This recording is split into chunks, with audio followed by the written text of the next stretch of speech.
네, 안녕하세요. 오늘 2021년 1월 29일. 오늘 증시가 좀 많이 어려우면서 이런 급락장을 좀 처음 경험하신 분들은 많이 좀 어려웠을 거라는 생각이 들고, 이렇게 하락 요인에 대해서 좀 해석을 해드리고, 이런 대응 방법에 대해서 제 의견을 전달해드리도록 하겠습니다. 먼저 하락 요인에 대해서 좀 정리해드리자면은, 지금 상승에 대해서 가장 기본이 되는 이 유동성, 이 전 세계적으로 이런 지원 정책으로 현금을 엄청나게 뿌려대고 있는 상황에서 이 뿌려댄 현금의 유동성으로 증시가 많이 오른 모습이란 건 모두 다 알고 있을 겁니다. 근데 이 유동성을 최근에 조금 중국에서는 실제로 회수를 하고 있고요. 여러 나라에서 이런 코로나 백신이 보급화되면서 이런 지원 정책을 조금 긴축해야 되지 않냐, 좀 유동성을 다시 회수를 하던가 감소를 시켜야 되지 않냐라는 의견이 나오면서 조금 이런 유동성에 대한 좀 변동성이라고 해야 되나요? 이런 게 조금 이슈가 되면서 조금 증시에 영향을 갔던 걸로 저는 생각이 들고요. 그 다음으로 환율. 이 환율이 오르고 있는데 이 환율이 오르는 게 증시에 어떤 영향이 가냐? 라고 말씀을 드리면은 좀 얘기가 길어질 수 있는데 최대한 쉽게 설명을 드리면은 누구나 쉽게 설명을 드리면은 예를 들어 지금 1,100원일 때 환율이 1,100원일 때 100달러어치를 투자를 합니다. 한국 주식에 예를 들어 삼성전자를 8만 원에 사서 한두 달 뒤에 그 가격 그대로 8만 원에 팔았다고 치면은 그러면은 금액이 11만 1,000원, 대략 11만 1,000원이죠. 1,000원. 1,000원이 생기게 됩니다. 그럼 근데 그 두 달 뒤에 그 가격 그대로 팔아서 11만 1,000원이 생겼지만은 이 금액을 가지고 다시 외인이기 때문에 달러를 들고 다시 자기 본국으로 가야겠죠. 그럼 이 달러로 환전했을 때 금액이 어떻게 되냐? 환율이 1,000원이면은 달러는 111달러가 됩니다. 이게 11달러가 그냥 생기게 되는 상황이죠. 그렇기 때문에 환율이 떨어진다고 생각을 들면은 외국인 입장에서는 충분히 이렇게 환율 시세책도 노릴만 하고 또한 그간 한국 증시가 좋았다는 누구나 봐도 한국 증시가 좋았기 때문에 외국인 입장에서도 한국 증시에 충분히 들어올 만한 상황이었고 이 두 개가 겹치면서 최근에 외인들이 한국 지수를 견인했다는 이런 뉴스를 좀 많이 접했을 겁니다. 그 기본이 되는 이유가 환율이었고 근데 이 환율이 다시 회복을 시작하면서 이 외인들의 자금이 조금 빠져나가고 있고 최근에 이 공매도 게임스탑 미국의 여러 헤지펀드들 또는 금융사들이 이 공매도 포지션이 실패를 하면서 그런 실패한 자금을 다시 회수하기 위해서 여러 가지 이제 자금을 끌어모으고 있다.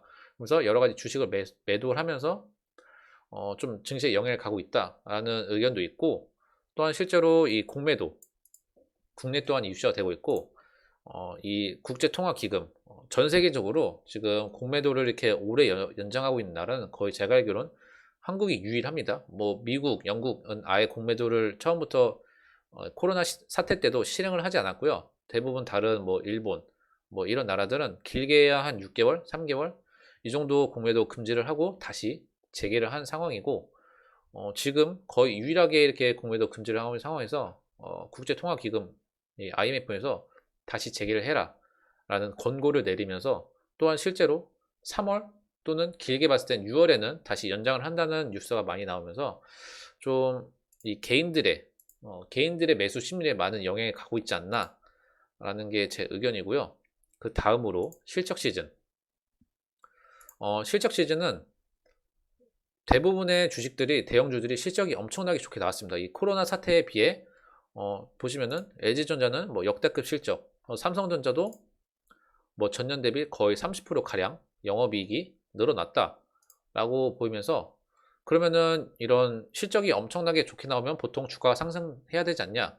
라는 게 일반적인 상식인데 지금 이런 연간 실적에는 이런 높아진 주가로 인해 좀 차익 매물이 엄청나게 많이 나오는 그러니까 더 이상 호재가 없다. 이제 최고 실적도 나왔고 이 이상이 고점이다라고 판단하는 분들이 많아서 이렇게 실적 발표를 하고 나서는 차익 매물이 많이 나오는 모습을 보이고 있습니다.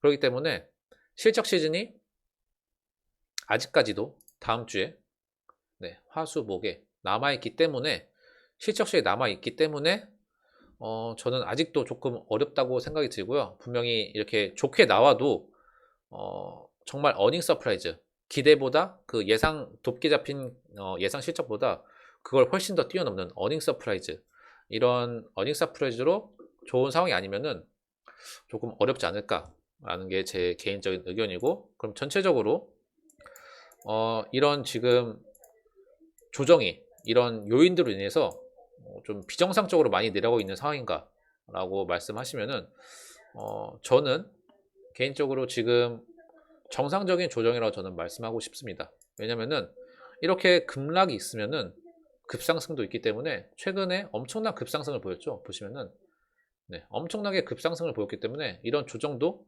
당연히 와야 된다. 반대로 급락이 오면은 급상승도 오는 것처럼 저는 이 조정이 당연한 조정이라고 저는 개인적으로 생각이 듭니다.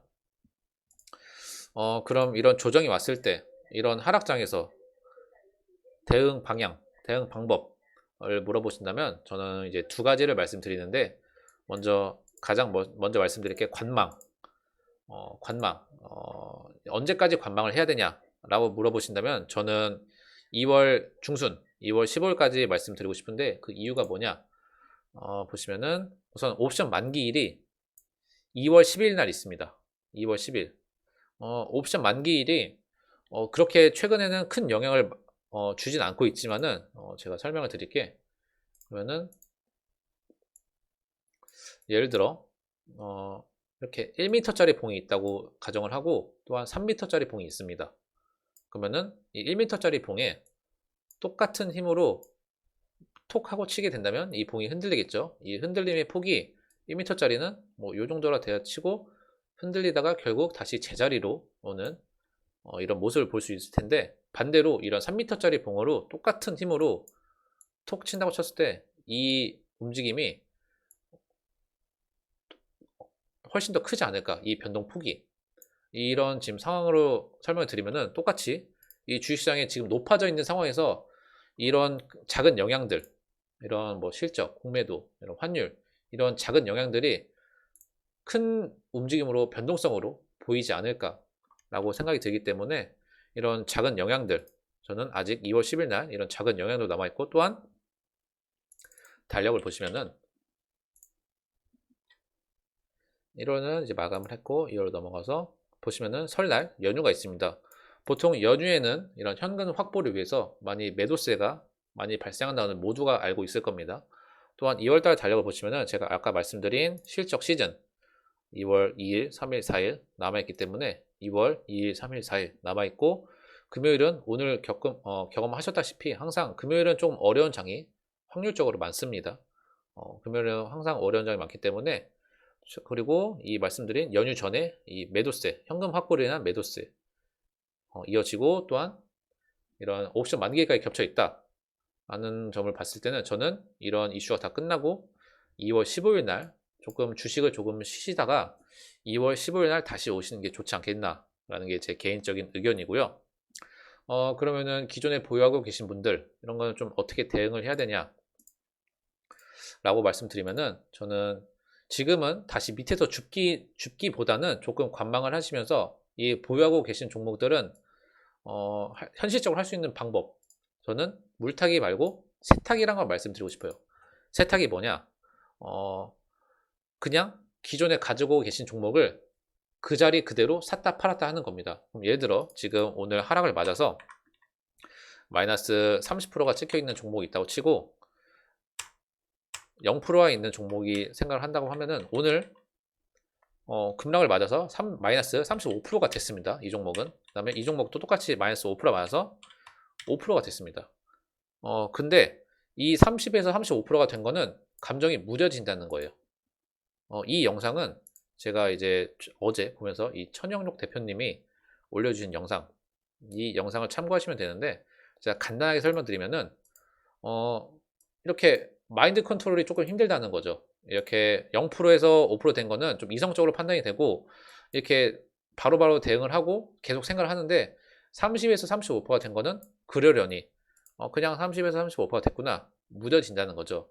이게 절대로 좋은 상황이 아니기 때문에 저는 이 세탁 방법, 또한 세탁을 할 때 이렇게 오래 종목을 가지고 계시다 보면은 이 종목에 대해서 편애를 하고 굉장히 감정적으로, 그러니까 이성적으로 종목을 바라보는 게 아니라 감정적으로 바라보게 됩니다. 편애를 하게 되고, 그러면은 이렇게 안 좋은 상황이 이어질 수 있기 때문에 그냥 이 종목을 파셔서 다시 0%를 만들면은 이게 어떤 또 장점이 있냐? 팔게 되고 다시 그 자리에서 사게 됐을 때 재매수를 해야 되는 상황이 올 때 정말 다시 이성적으로 생각할 수 있는 상황이 오게 됩니다. 예를 들어 감정적으로 생각하다가 다시 이 종목을 지우고 다시 매수를 해야 되는 상황이 올 때 정말 이 종목이 좋은 건가? 내가 그동안 이 종목을 이성적으로 안 보고 감정적으로 보고 있었구나 라는 걸 깨달을 수 있고, 정말 다시 이성적으로 봐서 이 종목은 다시 올라갈 가능성이 충분해 라고 다시 이성적인 판단을 할 수 있는 순간이 올 수 있는 상황이 오기 때문에, 이런 현실적으로 할 수 있는 방법, 이 세탁, 저는 이 영상을 어제 이 동영상 보면서 저도 많이 공감을 했고요. 이 방법을 저도 추천을 드리면서 영상을 마치도록 하겠으며, 도움이 되신 분들은 좋아요와 구독 부탁드리겠습니다. 네, 감사합니다.